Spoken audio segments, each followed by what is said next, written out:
Siapa Yonko terlemah di One Piece? Siapa Yonko terlemah di One Piece? Ini pertanyaan sulit, karena para Yonko semuanya disajikan sebagai ancaman besar. Bahkan saya rasa Angkatan Laut tetap akan mengerahkan semua kekuatan mereka untuk menghadapi Yonko terlemah. Selain itu, ada juga faktor misteri kekuatan dari Yonko seperti Shanks yang belum diperlihatkan bertarung serius. Kalau kita menghitung 4 Yonko dari era setelah time skip, juga Whitebird yang mati di Marineford, ini teori saya soal siapa Yonko terlemah di One Piece. Catatan, untuk saat ini saya tidak menghitung Luffy. Morgans memang menyebut Luffy sebagai kaisar kelima, tapi dia sepertinya belum diakui seperti itu oleh Angkatan Laut dan Yonko lain. Pertama, kalau dari segi bounty, Teach adalah Yonko yang bounty-nya paling rendah. Marshall D. Teach adalah Yonko dengan bounty paling rendah.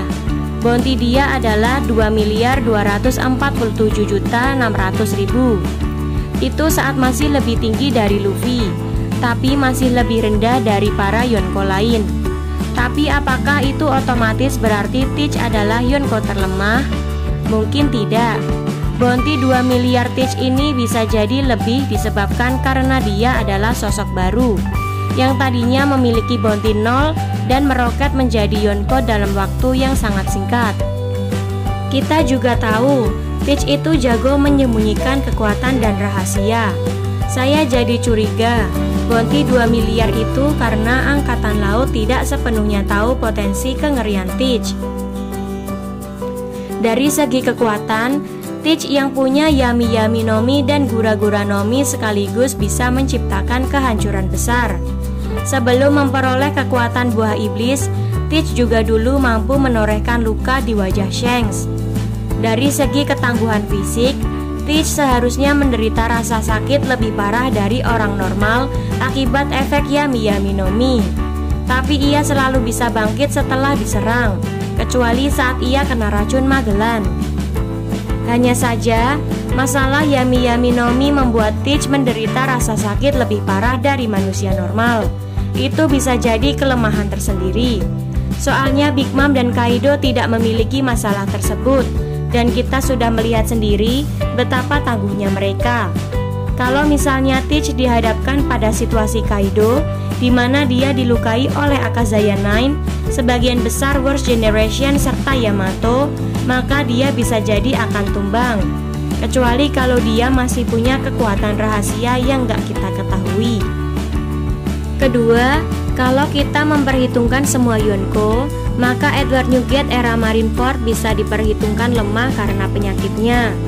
Apakah orang yang mati berdiri dengan 267 luka pedang, 152 luka tembak, dan 46 kali ditembak meriam bisa disebut sebagai Yonko terlemah? Semasa primanya sih Edward Newgate alias Whitebird adalah manusia terkuat di dunia. Sosok yang mampu beradu kekuatan dengan Goldie Roger sampai membuat langit terbelah.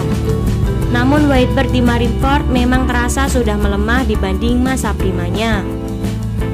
Salah satu yang menarik perhatian saya adalah kejadian di bab 568, di mana dia tiba-tiba memegangi dada dan batuk darah.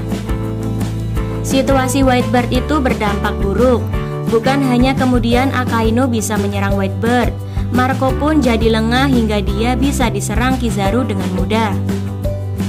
Whitebird sendiri sempat tak berdaya melihat Ace hampir dieksekusi di bab 569. Untung di bab itu, Houshoku Haki Luffy masih mampu merubuhkan para Algojo. Sementara itu, Kaido dan Big Mom tidak terlihat memiliki masalah kesehatan yang bisa mendadak menghambat mereka di tengah perang. Ketiga, Mihawk tak tertarik lagi duel dengan Shanks setelah Shanks kehilangan lengan. Di bab 96, Mihawk mengatakan dirinya tak tertarik menantang Shanks yang hanya memiliki satu lengan. Itu seperti mengindikasikan Shanks dengan dua lengan dulu kekuatannya bisa jadi lebih hebat dibanding dirinya yang sudah kehilangan satu lengan. Selain itu, di antara 4 Yonko orisinal seperti Shanks, Whitebird, Big Mom dan Kaido, Shanks memang punya bounty paling rendah. Apakah itu berarti Shanks lemah? Sebenarnya tidak juga. Kalau Shanks baru jadi Yonko 6 tahun sebelum alur Wano, itu berarti dia jadi Yonko justru setelah dia kehilangan satu lengan. Kita juga sudah melihat saat Shanks muncul di Marineford, Angkatan Laut memutuskan menghentikan perang. Masalahnya, Shanks ini memang masih misteri sih. Meski dia sudah muncul di bab 1, sampai artikel ini ditulis kita belum tahu kekuatan penuhnya seperti apa. Keempat, jadi siapa Yonko terlemah?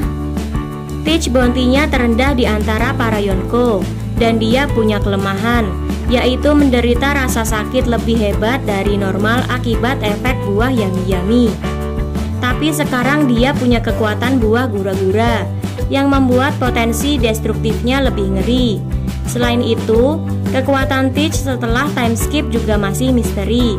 Sementara itu di bab 96, Mihawk tak tertarik melawan Shanks yang hanya punya satu lengan. Tapi saat Shanks muncul di Marineford, ia dan kelompoknya masih diwaspadai oleh Angkatan Laut. Untuk Shanks ini juga ada faktor misteri. Sampai Januari 2022, kita belum melihat jurus-jurus dan kemampuan bertarungnya. Karenanya, saya merasa kalau untuk saat ini Whitebird era Marineford mungkin adalah Yonko terlemah. Terutama setelah saya melihat aksi Big Mom di Whole Cake Island hingga Wano, serta Kaido di Onigashima. Dua itu sangat kuat, sangat sulit dijatuhkan, dan tidak memiliki masalah kesehatan serius seperti Whitebird. Hanya saja, seperti yang bisa kita lihat di Marineford, meski Whitebird melemah sekalipun menjatuhkannya tetap sulit. Untuk era setelah kematian Whitebird, Teach dengan kelemahannya akibat buah yami-yami terasa lebih lemah dibanding Kaido dan Big Mom. Meski begitu, seperti sudah kita sebutkan sebelumnya, Teach ini masih memiliki sisi misteri tersendiri. Jadi kita mungkin belum melihat potensi sejatinya. Nah, itu teori saya soal siapa Yonko terlemah di One Piece. Apa kamu setuju? Sampaikan di kolom komentar.